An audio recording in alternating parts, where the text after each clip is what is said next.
So can you talk about how being part of Supernatural changed your career, if at all?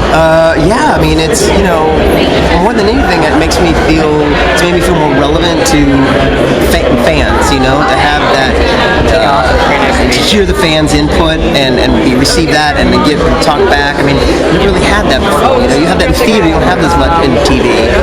Occasional person on the street like, hey, I like doing this thing, but to have that back and forth, that's really changed a lot to feel like there's a conversation going on between you and people who have seen your work. That's amazing, and personally, just I've met all these people at these conventions that I do the conventions with, who I didn't work with, but now they've become some of my best friends, just through this circuit.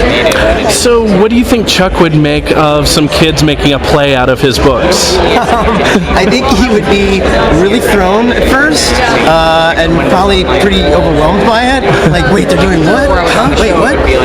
But then ultimately in the end he would be very impressed. Do you think Do you think it's inevitable that Chuck will have to come back someday? I think it's inevitable. I mean, look, they've established him as this sort of, godly sort of figure, so I think at some point, my vision is that Kripke's gonna come back before it's over.